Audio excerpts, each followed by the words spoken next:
Good night and welcome to Benalmádena's first English news broadcast. Digital Costa del Sol brings you every Friday all the information about this week's news.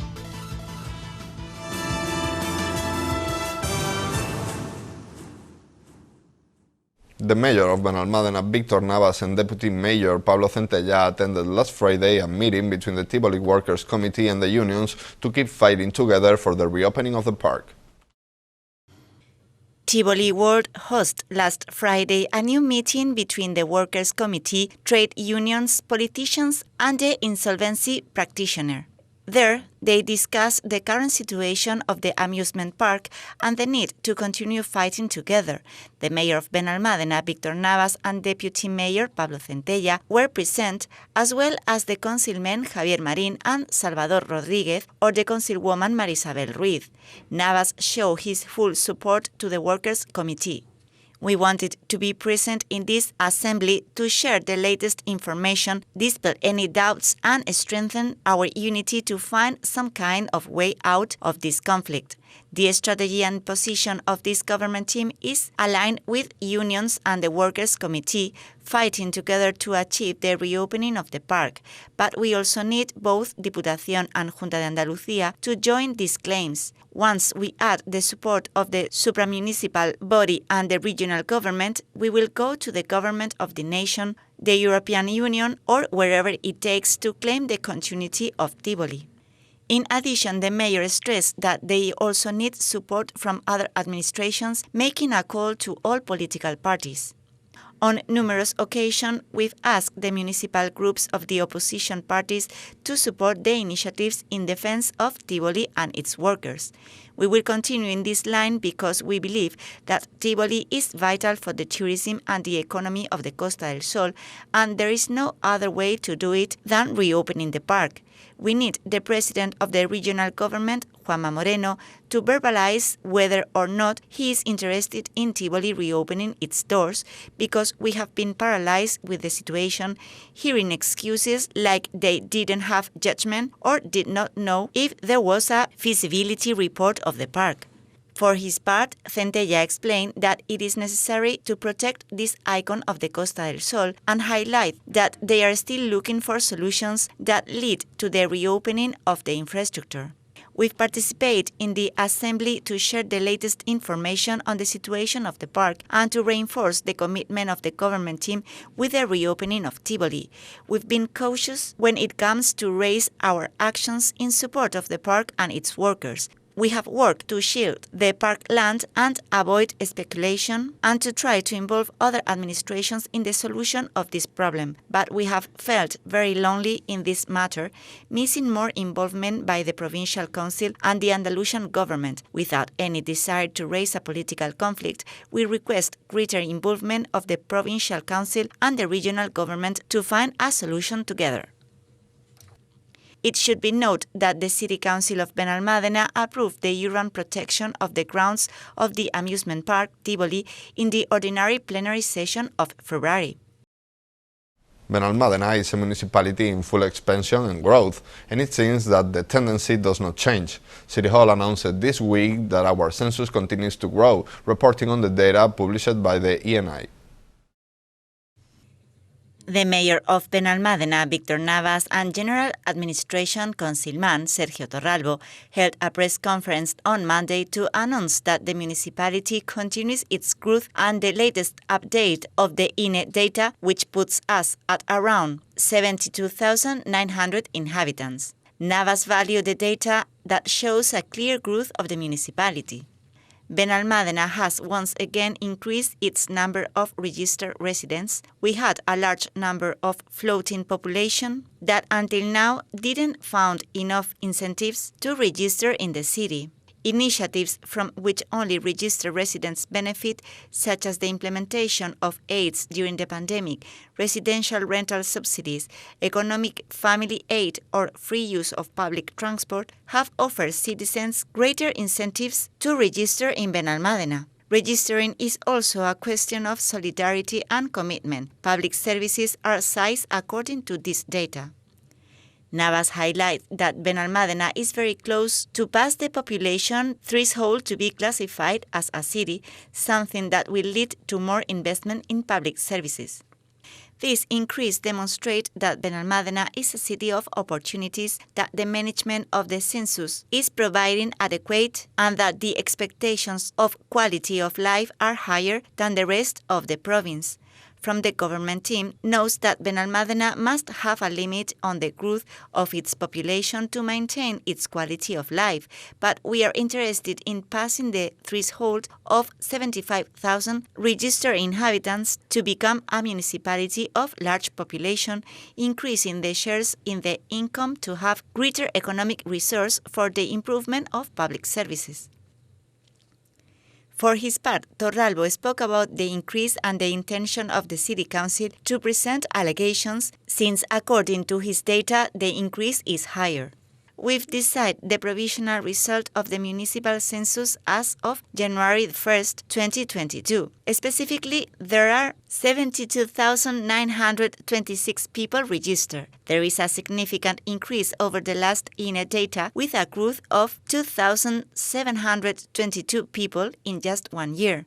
We are going to make the allegations since we understand that we could reach 73,200 people registered because we can prove it documentarily.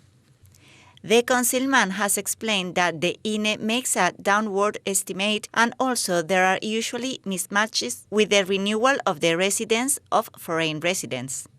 The INE always makes a very low estimate, and it is common for a number of mismatches to occur, especially because foreign residents who do not usually comply with the renewal of their residence within the legal period of 2 years. If we get to have recognized 73,200 people registered after the allegation to be made, this could mean that in the last 3 years we've increased the number of registered in more than 4,000 citizens. To conclude, Torralbo emphasized that they will continue working so that the municipality continues to grow, carrying out actions such as the awareness campaigns launched this year. We will continue working to achieve our goal, to have more than 75,000 people registered to become a municipality of large population, receiving greater shares of revenue to help us maintain the quality of public services we offer to citizens. From Padrón, we will continue to launch campaigns aimed primarily at foreign residents to renew their Padrón. AFAB has been fighting for several years to achieve the construction of a new day center, for which the council has already given land. Last week, they got a commitment for a donation from Diputación de Málaga. The Provincial Council of Málaga held last week its March plenary session, where a motion requesting the Provincial Council support and protection for the construction of a new day center for Alzheimer's patients in our municipality was discussed. The Mayor of Benalmádena, Víctor Navas, and the Councilwoman and Provincial Deputy Irene Díaz value the commitment made by the President of the Provincial Council, Francisco Salado.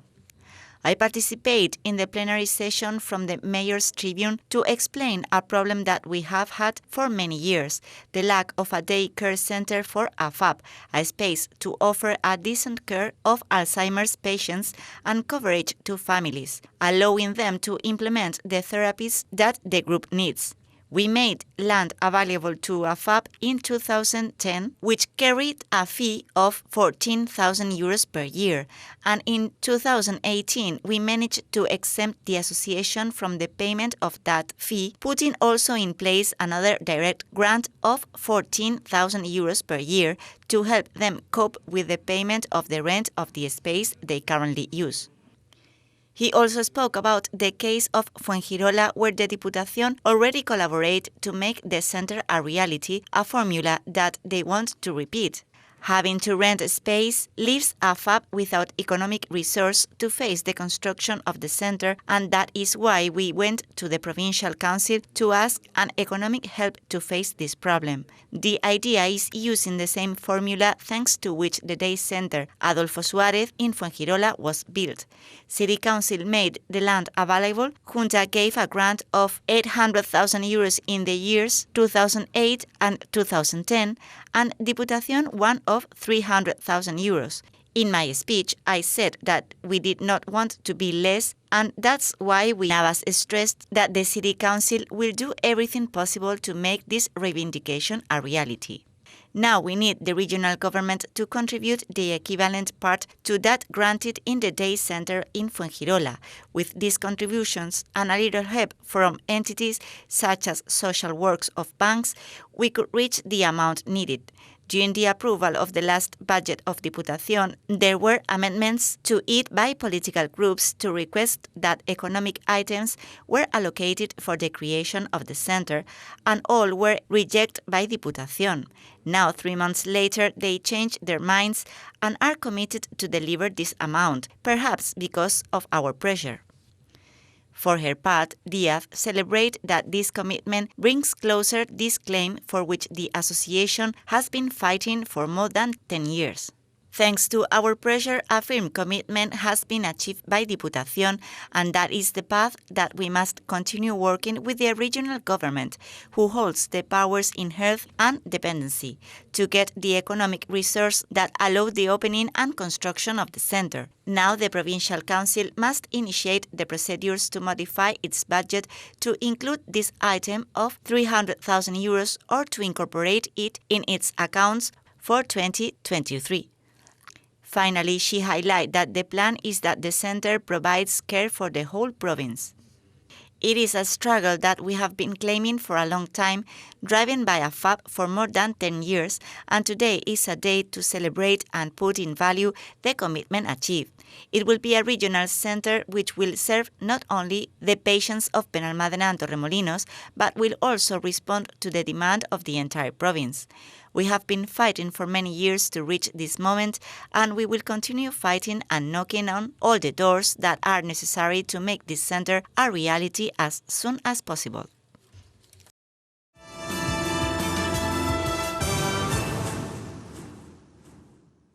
The war conflict in Ukraine is causing a wave of solidarity in our municipality, and now is the municipal water company Emavesa the one donating a load of medical supplies. The mayor of Benalmádena, Víctor Navas, and Emavesa's delegate director, Joaquín Villazón, visited last week the headquarters of the water supply company to highlight a donation of sanitary material that will go to Ukraine. Navas stressed the solidarity of our municipality as well as the harshness of the Russian invasion caused by Putin. I want to highlight the solidarity work of Emavesa. In difficult times, they always allocate economic resources to send aid to those families who are having a hard time, in this case as a result of the war in Ukraine.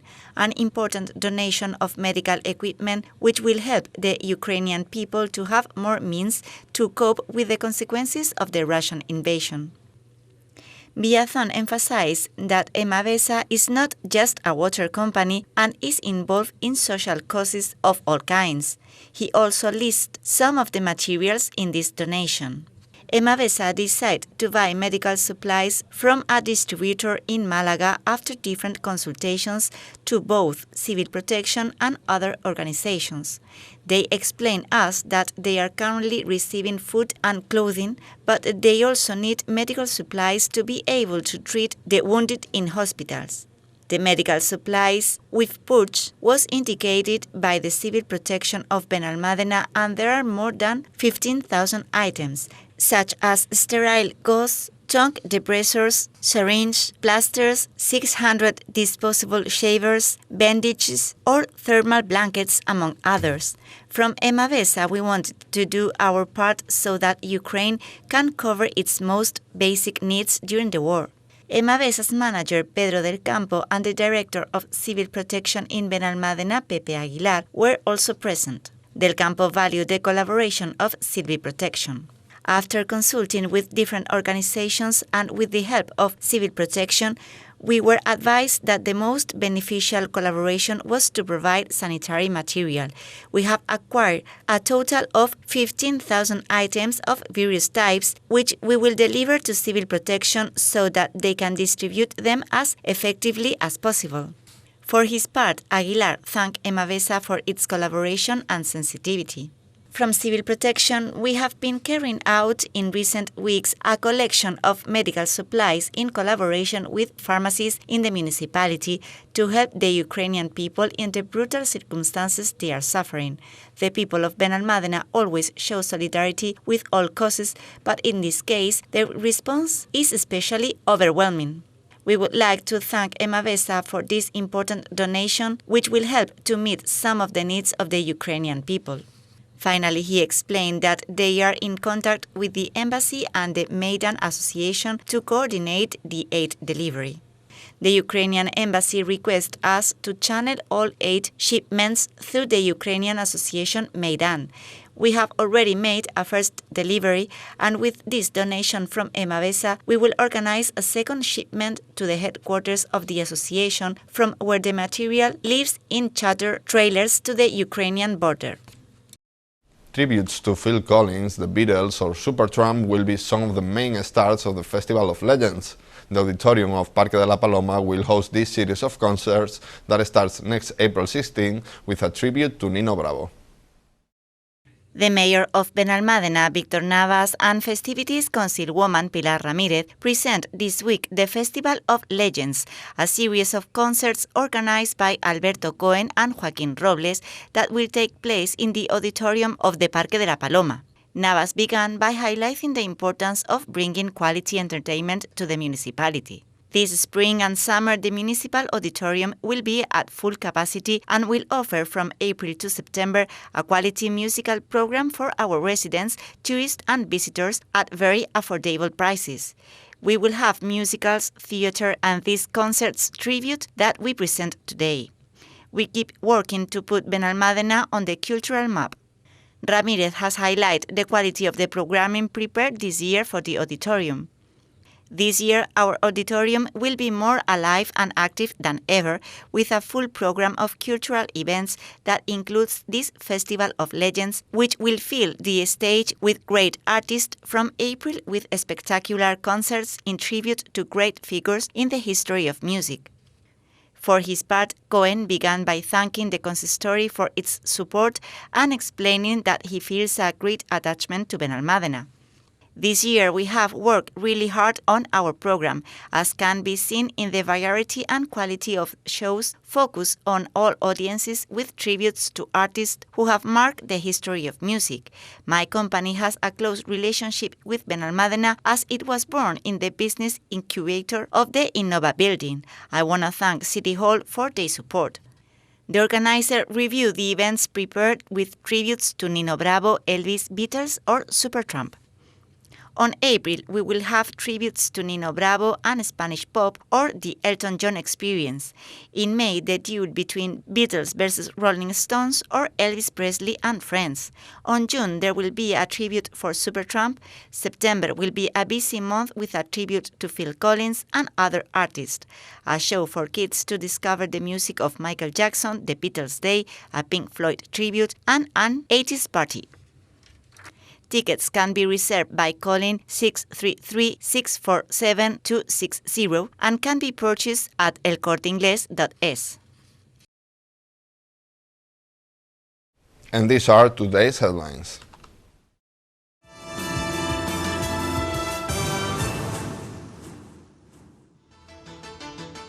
New meeting of the Tivoli Workers' Committee.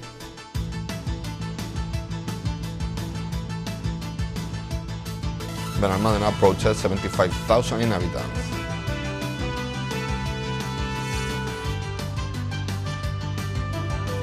City Hall pressed Diputación for a commitment with AFAP.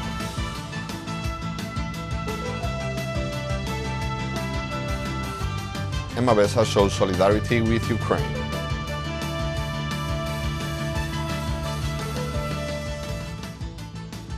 Tributes and quality music at the Festival of Legends.